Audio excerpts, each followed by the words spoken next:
Voilà, merci. Nous sommes une fois de plus heureux de vous savoir nombreux en train de nous suivre en direct.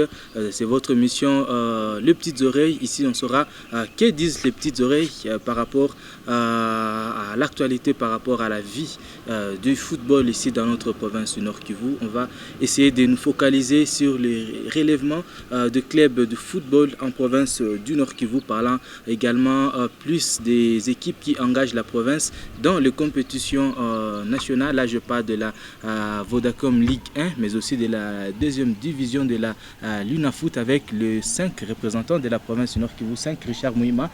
Je vais d'ailleurs vous recevoir sur ce plateau avec vous. Nous allons devoir parler sur l'évolution du football en province du Nord Kivu. Bonjour et bienvenue. Bonjour Dieu Boyongo, bonjour à tout le monde qui nous suit à pareil instant. On aura également dans ce plateau Christian Kamalebo, il est journaliste sportif du groupe de presse Michapi Voice TV. Christian Kamalebo, bonjour et bienvenue. Oui, bonjour à toi Dieu Boyongo, bonjour également à tous les téléspectateurs, bonjour aussi à Richard Mouma. Voilà, avec vous nous allons parler du relèvement des clubs de football ici en province du Nord Kivu, le niveau du football en général, faisant également un cap sur la journée des réflexions qui a été récemment tenue dans la ville de Goma, qui a réuni tous les acteurs, tout ce qui œuvre dans le football ici chez nous en province du Nord Kivu, les dirigeants des clubs, les entraîneurs des clubs, les journalistes sportifs. Nous avions été représentés également avec vous, que nous allons essayer d'entrer dans le vif de ce sujet. Alors tout à l'heure, ne quittez pas, restez scotchés. Nous allons introduire cette émission par le mot du président de la Ligue de football du Nord Kivu, Deva Katuraki, pour ensuite nous retrouver.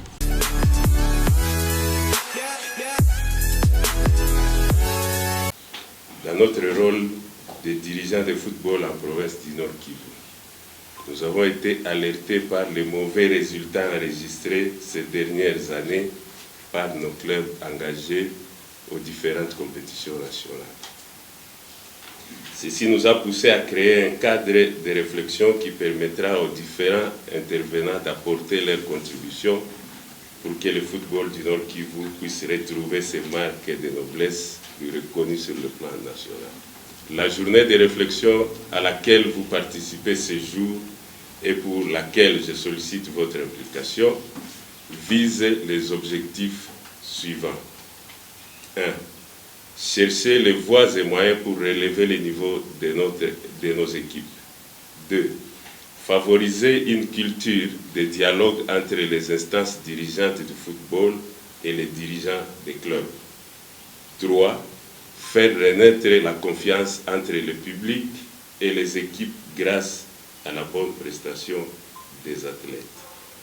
Cette fierté du futur doit être forgée ici et maintenant, considérant l'adage selon lequel qui veut aller loin ménage sans motif. Et voilà, nous venons là d'écouter le président de la Ligue de football du Nord Kivu, M. Elde Vakaturaki, qui a parlé des objectifs même de cette journée, des réflexions qui a tourné autour du relèvement des clubs de football ici en province du Nord Kivu. Je vais commencer avec toi, Richard Mouima. Nous sommes en train de parler du niveau de notre football en province du Nord Kivu. Est-ce qu'il faut parler déjà de la baisse ou soit c'est juste une période difficile qui traverse l'équipe mais qui ne sera pas éternelle? Parler d'une période difficile de la baisse, justement tous les 2 points peuvent être débattus. Mais ce qui est sûr est que c'est une baisse et pas n'importe laquelle. C'est une grande baisse du football ici en province du Nord Kivu, comme vous le savez. Ça fait déjà plus de 8 ans que même les soi-disant clubs à l'époque ont presque disparu sur le chiquier national. Les DC Virunga, l'AS Kabasha, vous les savez aujourd'hui, ce sont des clubs qui prennent part à la Ligue 2 aussi après beaucoup d'années. Cela veut dire qu'il y a beaucoup de choses qui ne vont pas, surtout liées aux moyens. Comme vous le savez, le football marche de pair avec les moyens. Et si les équipes ne sont pas en possession des moyens suffisants pour leur survie automatiquement, c'est très difficile pour ces dernières d'évoluer. Alors c'est pour cela que vous vous rendez compte qu'au niveau de l'échelle, les équipes du Nord Kivu actuellement se retrouvent dans la profondeur. Hormis l'Est Dauphin Noir qui, grâce aux moyens de son tuteur, est en train de garder sa forme comme toujours. Comme parce que c'est quand même un club qui est soutenu par un grand homme ici dans la République démocratique du Congo. Mais le dernier club Virunga, l'AS Kabasha, sont en difficulté. Si vous voyez ces deux équipes en difficulté, cela veut dire que celles qui prennent part au championnat de l'EFUGO sont également en difficulté, de même que les équipes du Grand Nord, puisque là nous parlons de la province Nord Kivu. Là c'est Kapako de Beni, vous le savez, a dernièrement abdiqué, a rendu les armes en pleine compétition par manque de moyens. Laisse-nous qui déboutait, qui était soutenu par certaines personnes visiblement qui visaient leurs intérêts égoïstes. Aujourd'hui, c'est un club qui est complètement en difficulté. Nous qui on a vu ces clubs voyager le même jour du match, actuellement certains joueurs sont à Kinshasa. L'équipe est quasiment divisée. On sent que c'est une division totale. Et si on peut revenir sur Sokozaki, c'est un club qui justement aujourd'hui est dans une difficulté énorme. Ce club est venu dernièrement ici à Goma pour participer aux éliminatoires de la Coupe du Congo, un club battu par presque tout le monde. Cassini Sport aujourd'hui est en train de se débrouiller tant bien que mal en Ligue 2. Donc brièvement, c'est une baisse, et la journée de réflexion qui a vécu le samedi, comme vous l'avez annoncé, avait droit d'exister, parce que justement il faut qu'on trouve une solution.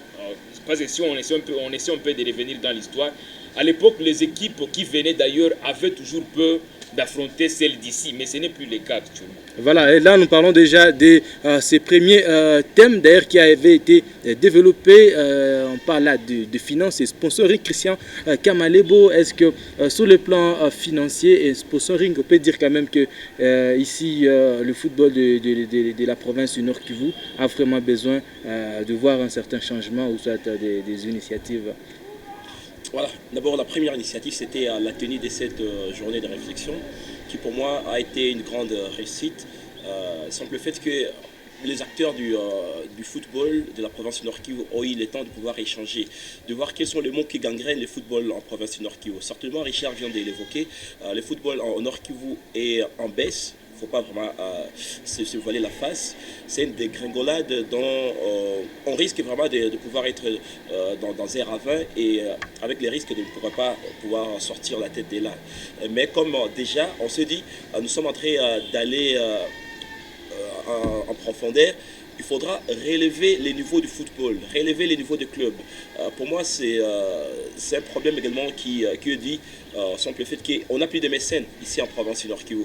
Rappelez-vous à l'époque quand tu avais cette émulation entre Virunga et Kabacha, et à la tête de Virunga il y avait Moussangania, et de l'autre côté il y avait Tango Fort. La rivalité elle était énorme, et même on sentait que le public venait. Donc non seulement aujourd'hui le public n'est pas en amour avec les clubs. Vous voyez, à l'époque, quand c'est Virunga qui est entré, où c'est tout le monde qui était en train de se demander Virunga va venir de quel côté. Donc tout le monde était curieux de savoir Virunga viendra comment, l'histoire même des hélicoptères et tout, les Mercedes. Mais actuellement, quand c'est Kabacha qui entre, quand c'est Virunga qui entre, personne n'applaudit. C'est quelque part, il n'y a pas cet impact. Il y a un divorce qui est consommé, un divorce entre les équipes et les sportifs. Donc le divorce, il est là.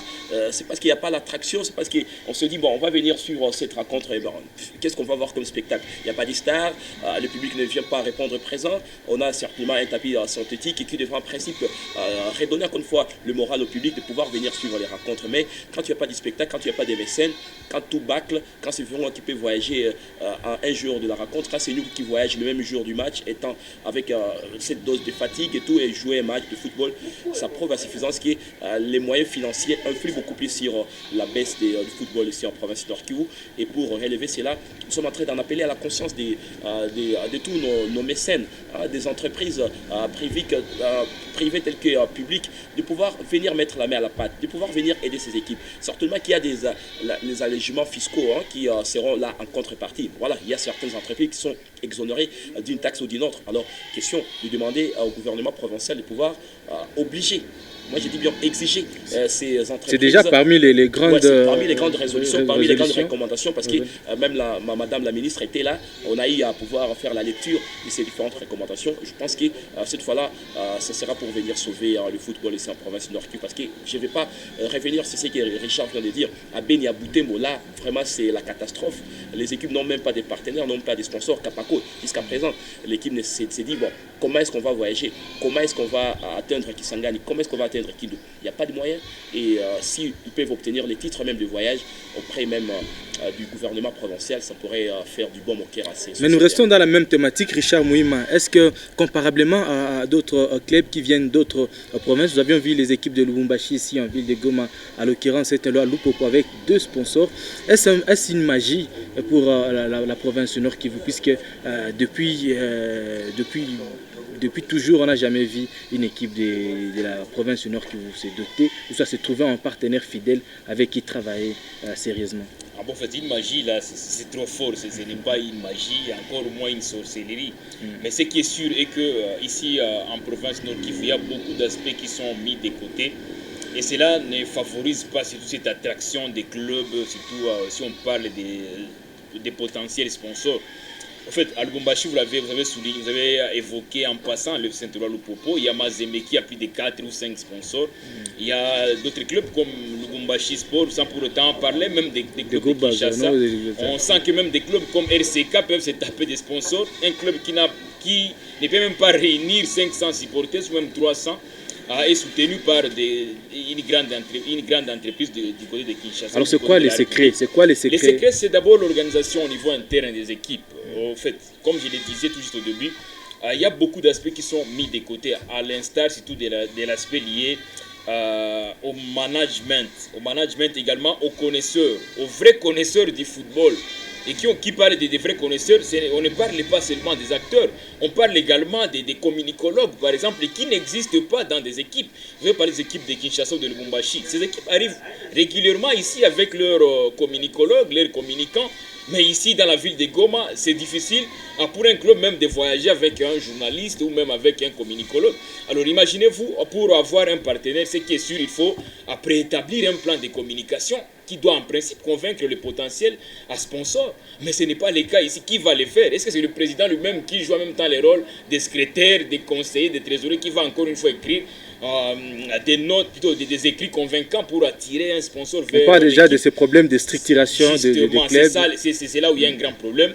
Et c'est pour cela que moi, j'en appelle surtout à le président des clubs de voir comment insérer cet aspect très important dans leur façon de fonctionner. Cela va faire en sorte que ces clubs puissent en même temps fonctionner avec le chargé de marketing, par exemple, les chargés de communication, qui sont spécialistes. Ici, par exemple, dans la ville de Goma ou en province, il y a beaucoup d'écoles de journalisme. Il y a des journalistes chevronnés, il y a des communicologues, des communicants qui peuvent bien le faire. Et voilà, donc nous comprenons que les défis sont vraiment énormes. Conséquence, nos clubs, par exemple, ceux qui représentent la province du Nord Kivu au championnat national de la Vodacom Ligue 1, l'AS Nuki et l'AS Dauphin sont au bas de l'échelle.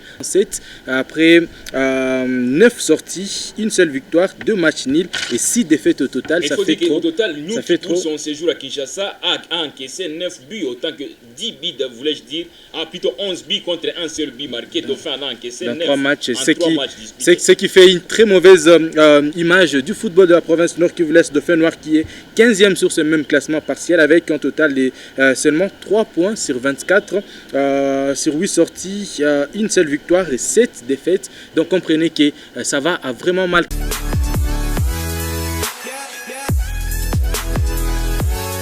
Je voulais revenir un instant sur les infrastructures. Christian Kamalebo l'a dit, il a parlé d'insuffisance d'infrastructures, mais moi j'ai dit qu'il y a absence totale d'infrastructures. Je ne sais pas ce que les gens appellent stade, je ne sais pas ce que les gens appellent terrain de football. Si on n'a pas un stade en mesure d'abriter un match ou un stade répondant aux normes exigées par la FIFA, c'est tout sauf un stade. Les stades de l'unité ne nous valons pas la face, ce n'est pas un stade normal au vrai sens du mot. Justement, c'est un stade qui ne répond qu'à une seule norme ou une seule loi, qui est celle de l'ère des jeux. Mais en dehors de ça, c'est quand même une honte pour la province du Nord Kivu. Aussi longtemps que les gens continueront à jouer plutôt dans ce stade, les gens croiront toujours qu'on a un stade ici en province, alors qu'on n'en a pas. C'est une honte d'amener un club comme Mazembe, comme VEC Club, des clubs qui sont habitués à évoluer dans des conditions optimales et les faire jouer ici dans un terrain où il n'y a même pas de vestiaires, il n'y a même pas d'endroit où aller s'abriter. Raison pour laquelle Nuki d'ailleurs devait aller jouer ces matchs à Kinshasa de la Coupe de Confédération. On a vu dernièrement le président de VEC Club à lui qui fait souvent ses déplacements ici, il arrive au stade, il ne sait même pas où se mettre pour suivre très bien. Il préfère rester dans son véhicule. Les jeux qui est en train de se dérouler plutôt sur l'heure des jeux. Donc en bref, on n'a pas de stade ici en province Nord Kivu. Il est grand temps que les dirigeants puissent voir comment trouver des moyens pour construire un stade ou à réfectionner au vrai sens du mot ce stade qui est déjà là-bas. Et aussi, moi je demande à la FECOFA, par les trichements de la foot, de fermer ce stade afin que nous puissions rester comme ça. Je pense que vu autant qu'on l'a fait... Peut-être que ça sera une sorte de pression qui va permettre de trouver une solution. À Bukavu, on a déjà trouvé une solution. Mais la solution à Bukavu, bien sûr, il y a une solution, mais il faut voir également les vestiaires du côté de Bukavu. Non, mais ça laisse à désirer. Donc c'est un vestiaire parce qu'on appelle ça un vestiaire. Mais ici, on n'en a pas. Ouais, mais ce n'est pas un vestiaire, il est sale. Ici, on n'en a pas. Donc ça fait aussi partie des solutions. Peut-être que cette pression permettra d'accélérer les choses. Afin que les dirigeants puissent voir comment s'y investir et construire. Il ne reste que des travaux de finalisation de cette infrastructure. Mais aussi longtemps qu'on continuera à jouer, ça fait déjà à la deuxième année qu'on joue dans ce stade, donc les gens pensent que c'est normal. C'est anormal, c'est qui est sûr. Et mais peut-être que cela rentrera dans l'engagement d'ailleurs de la ministre. Exactement, elle a dit que le gouvernement provincial s'engage justement à trouver les voies et moyens pour enfin trouver une solution. C'est une bonne chose, mais on veut qu'on puisse quitter l'étape des discours, également des paroles, et pour entamer l'étape des actes. Mais Boyongo, en parlant de la fermeture complète de ces stades, je pense que Richard il va très loin parce que fermer encore une fois, on s'est déjà habitué et que bon, vous savez, la province Nord Kivu c'est une province qui les affres de guerre, il y a Ebola, il y a ADF d'un côté. Et donc, pour nous, le football doit rester là. C'est impérieux que nous soyons toujours, chaque fois, chaque week-end, en train de suivre des matchs et de voir des grandes équipes venir également. Mais alors, dans des conditions assez acceptables, c'est ce qui va nous amener. C'est une mauvaise image qui est vendue de la province. Pour fermer ces stades, alors il faut continuer et poursuivre d'une façon accélérée les travaux de construction de ces stades modernes. Parce qu'on a eu le temps de visiter les stades avec les ministres là-bas. C'est beau à voir, ces stades, sauf que les travaux vont à pas de tortille. C'est ce qui est mal. Donc il faut accélérer seulement les travaux. On pense même dans 6 mois, si on accélérait les travaux, si tout était déjà mis en place. Et donc ces stades, on peut déjà l'inaugurer dans 6 mois. Les stades, mais Christian, tu l'as dit clairement que c'est déjà la deuxième pierre qui a été mise là-bas. Cela veut dire qu'il y a un manque criant de volonté. Et s'il y a un manque criant de volonté, comment se fait-il que vous puissiez, Digital ou d'autres chaînes puissent retransmettre en direct de match à un match justement qui sera suivi par le monde entier? Et puis il n'y a même pas de tribune de presse. Ce n'est pas ça normalement. Nous on a déjà vu des stades, Et si à Bukavu on l'a fait, moi je veux que la Linafoot, la FECOFA, soit également puisse avoir le temps de frapper ces stades d'une suspension provisoire afin que les dirigeants puissent construire cette infrastructure.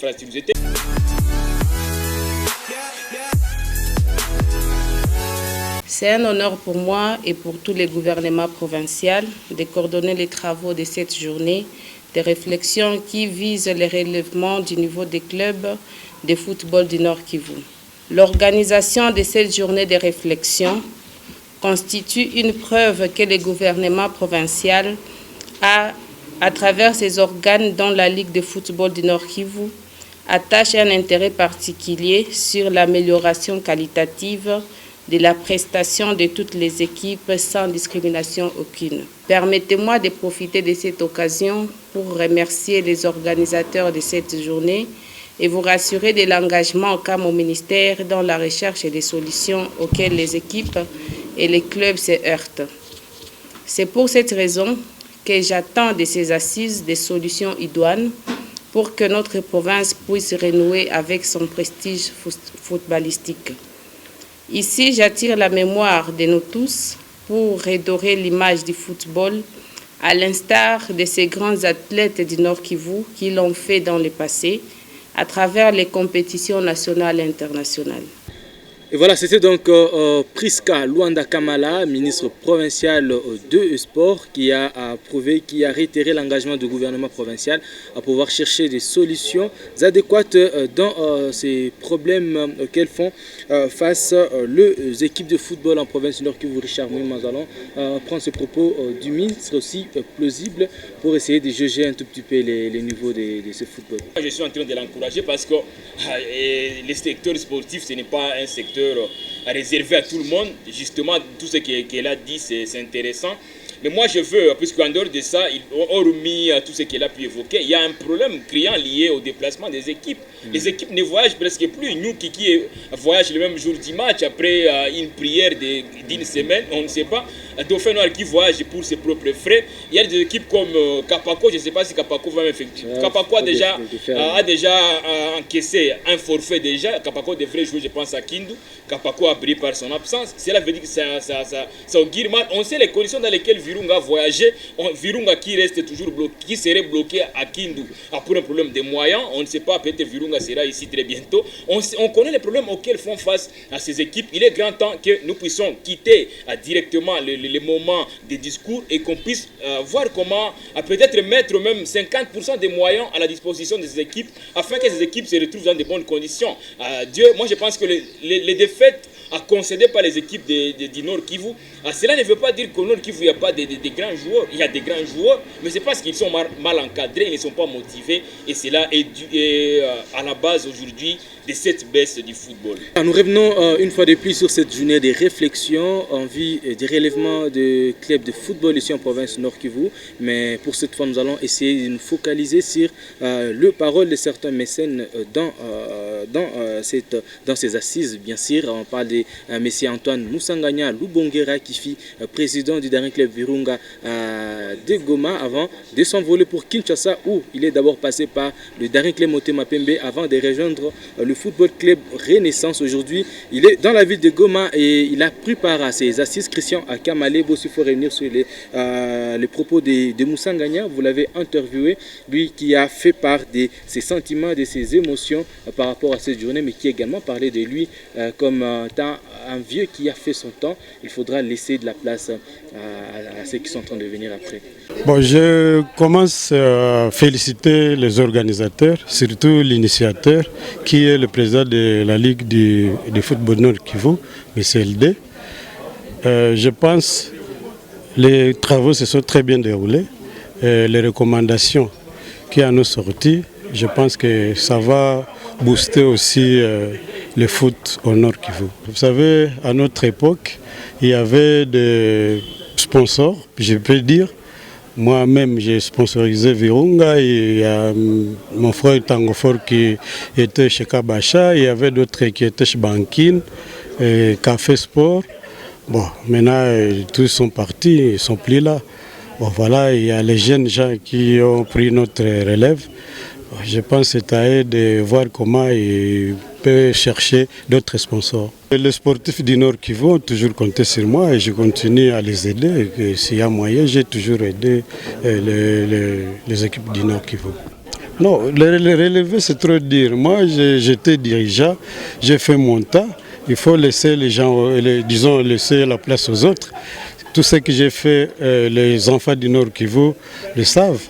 À Kin, les Kinois savent, c'est tout ce que j'ai fait à Dering, à Renaissance.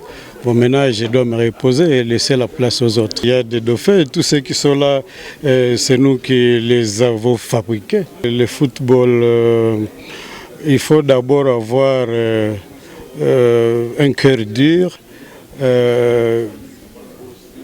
être quelqu'un qui aime d'abord le sport. Vous savez, tu ne peux pas entrer dans le monde du foot, tu n'es pas sportif surtout. Vous savez, là, il y a du tout et de rien. Il y a des injures, il y a quoi, il y a tout dans le foot. Donc il faut être quelqu'un qui peut supporter tout ce qui se passe dans le foot. Mais ce que je peux dire à nos jeunes qui sont là-bas, c'est de persévérer, surtout aux joueurs, de voir que leur avenir, c'est dans le foot. Donc quelqu'un qui est joueur aujourd'hui, il peut aider sa famille. Ce n'est pas comme à l'époque où on jouait le foot pour faire plaisir aux gens, mais aujourd'hui le foot c'est du business. Quelqu'un peut aider sa famille avec le foot. Bon, ça je pense que vous êtes témoin de ce qui se passe en Europe, ce qui se passe partout ailleurs. Ce jour-là, il était tellement acquilé. Il y avait plusieurs questions. Je me souviens, on a même posé une question sur le fait que est-ce qu'il peut laisser un dauphin. Donc c'était pour nous une façon de pouvoir l'amadouer. En fait, parce qu'à à l'époque, quand Moussa Ngania prenait les choses à main, on sentait qu'il y avait, que le football de Goma était florissant et tout le monde parlait de ce football. Mais à présent, les choses sont en train d'aller de mal en pire. C'est ce qui est mal. Donc Moussa Ngania, il a émis levé, en tout cas, de continuer toujours à encadrer la jeunesse par le biais des conseils. À chaque fois, quand c'est Virunga qui a des difficultés, qui peut frapper à la porte de Moussa Ngania, il est toujours prêt à pouvoir répondre, tant soit peu, pour les besoins. Mais lui, il a déjà tourné la page, donc il va garder son statut de mécène, parce que quand on est mécène, même jusqu'à la mort, on est toujours mécène. Mais avec Virunga revenir à Goma encore une fois, pour lui, il a pensé que c'est maintenant le temps de pouvoir faire la relève. Ce qui a été un message tellement fort parce qu'on pensait que sa présence là-bas était de venir nous indiquer qu'il revenait aux affaires. Mais aussi, c'est un exemple parce que ça va rester un vieux sage. Nous, on l'encourage. On dit merci à Moussa Ngania pour ce qu'il a fait pour le football de la province du Nord Kivu et ce qu'il va continuer toujours à faire au travers certains lobbying parce qu'il a promis continuer toujours à faire des lobbying pour la vente des joueurs, avoir toujours un œil sur Virunga qui va rester son club ou même sur des espoirs, une équipe également pépinière de Virunga. Qui est presque en disparition. Oui, presque en disparition. Et d'ailleurs, qui a pris des lots tout récemment, 7 buts à 1 devant la formation des premières phases. Donc, c'était un sacré revers pour cette équipe des Club Espoir. On s'est dit, les mécènes, il faut suivre l'exemple de Moussa Ngania. C'est un vieux sage, il a beaucoup de conseils. Et nous, on pense que c'est là qu'ils veulent venir investir ou alors s'investir dans les football en province Nord Kivu peuvent prendre les conseils de Moussa Ngania parce qu'il a promis, il a dit que c'est du business. La plupart des gens pensent que quand venir dans le football, c'est juste un hasard, mais Moussa Ngania, lui, il a gagné dans le football. Il a vendu des joueurs à des prix exorbitants. Kassongo Kabio Namao, qui pourrait être l'exemple le plus typique. Il a gagné, Tambo Diouf, il est en train de gagner beaucoup d'argent. Et donc, pour lui, ça a été du business. Il a commencé et il a fait. Il a investi dans ça et aujourd'hui, il s'est tapé la fortune. Quelles peuvent être d'autres recommandations globales que vous pouvez faire dans le but d'avancer le football, soit de relever le niveau du football de la province? Personnellement, moi, j'adresse d'abord ma première recommandation à ceux qui continuent à prendre les équipes en otage, à ceux qui pensent que ces équipes-là sont tribales, à ceux qui pensent que pour diriger Virunga ou Kabash, il faut avoir de telles origines, parce que c'est un constat qui est malheureux qu'on essaie un peu d'observer. Ça, c'est vraiment... Il est temps qu'on puisse démanteler cette bande d'escrocs, cette bande d'égoïstes qui ne favorise pas l'avancement du football en province du Nord. Ça, c'est justement à ces gens-là, aux dirigeants sportifs. Si vous n'avez pas de moyens, le football, c'est un domaine où on a besoin de moyens suffisants. Donc, si vous trouvez que vous avez un moyen d'acheter un véhicule RAV4, allez acheter RAV4 et restez membre, justement de venir chapeauter un club alors que vous n'êtes même pas en mesure d'acheter un carton d'eau pour un club. Comme c'est une honte. $5 ou $6, $10, c'est très difficile pour vous de débloquer cet argent et pour vous appeler président. Mieux vaut laisser ces équipes-là disparaître au moins au lieu quand même de faire la honte. On voit des équipes qui viennent avec un seul maillot, un maillot qui peut coûter $100 américains. C'est quand même une honte pour des équipes ici. Donc, si vous n'avez pas de moyens, mieux vaut laisser ces équipes-là. Et troisièmement, pour finir, moi je suis en train d'appeler le nouveau gouvernement provincial du Nord Kivu de faire mieux que le gouvernement précédent. On a été les plus malheureux à le constater. Une circulaire qui justement avait été publiée par le gouvernement sortant disant que ce gouvernement est incapable de soutenir les équipes ou d'accompagner les équipes, n'a aucun budget pour accompagner. C'est quand même une honte. Si par exemple une province comme une province de la Chopo ou une province de l'Ituri, une nouvelle province peut être en mesure de faire voyager Mont-Bleu ou je ne sais pas une autre équipe Malekesa qui s'engage vers ici. Pourquoi ici est-ce que c'est parce qu'on n'a pas de moyens? Donc il est grand temps également que la ministre justement que je salue en passant puisse voir également puisse voir comment être entouré de personnes qui maîtrisent très bien les histoires des sports. Parce que si beaucoup de ministres sportifs ont échoué, c'est parce qu'ils n'étaient pas bien entourés, ils n'étaient pas entourés par de vrais connaisseurs des sports ici en province Nord. Merci beaucoup. Christian Kamalebo, est-ce que vous allez parler de la fusion de certaines équipes ici en ville de la disparition aussi possible. Voilà, je voulais commencer par là. Apparemment, vous avez lu ce qui était dans ma mémoire. Il y a deux équipes, il y a toute une panoplie d'équipes, donc un pléthore d'équipes. Inutile d'avoir plus de 11 équipes en première division de l'EFUGO, avoir 10 équipes en deuxième division.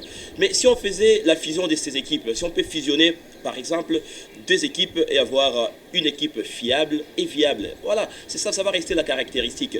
La viabilité et la fiabilité. Beaucoup d'équipes de la province du Nord Kivu ne sont même pas enregistrées par la Fédération congolaise de football association, faute des numéros matricules. Donc les équipes ne sont pas viables, ne sont pas fiables. Les équipes sont en train d'évoluer juste en catimini. Voilà. Donc la fusion de ces équipes serait ma première recommandation. Mais aussi s'investir beaucoup plus dans la promotion du football féminin en organisant annuellement des championnats interscolaires des filles pour aller dénicher les différents talents. On a vu l'élimination des léopards dames de la RDC. Ça fait mal au cœur. Moi-même, j'ai suivi ces matchs. Et dans le circuit, il y avait personne des Nord Kivu. Voilà, ça m'avait fortifié de voir que les dames pouvaient être éliminées parce que moi, j'étais en train de les voir aller à Tokyo en 2020 pour les Jeux Olympiques. Mais hélas, éliminées à la maison, maintenant 2-0, 1 au finish. Bon, elles ont été éliminées. Voilà. Et également, le football des jeunes, on proposerait qui est un sélectionnaire provincial qui va devoir encadrer non seulement les filles mais aussi encadrer aussi le jeune. Cela pourrait faire la relève et faire la montée du niveau du football ici en province du Nord Kivu, mais aussi d'éviter ces différentes croyances au fétiche. Voilà, dans les stades, chaque fois, on se dit « Oh, Moufou nous on a un marabout hein, ». Quand c'est une équipe qui ne réussit pas à voyager ou quand ce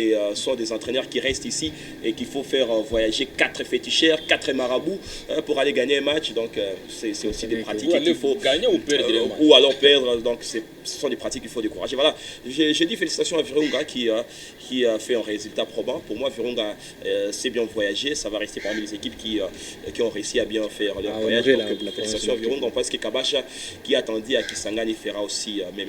Merci beaucoup, Christian Kamalebo. Merci beaucoup à vous, Richard Mouhima. Merci également à vous tous. Vous aviez eu des petites oreilles pour écouter que pensent les analystes sportifs de la province de Nord Kivu par rapport à cette question du relèvement du club de football ici dans notre province. Donc voilà, je retiens de vous, Christian Kamalebo, le développement du football des jeunes et le football féminin qui constituera d'ailleurs le prochain numéro de cette émission Les Petites Oreilles, et ça va nous permettre de rentrer dans les détails et parler en profondeur de cette question du football féminin et football des enfants. Mais pour l'instant, nous allons devoir nous séparer par là. Merci à vous tous qui nous avez suivis. Si vous aviez aimé, dites merci à la grande réalisation de Gaston Waziwazi et également de toute la maison Hope Channel Télévision pour l'espace qu'on nous a offert pour également vous renseigner, vous mettre à la page de la situation de nos clubs de football ici en province. Merci à vous une fois de plus, Richard Mouhima. Merci Christian Kamalebo. Et puis on se retrouve à la prochaine.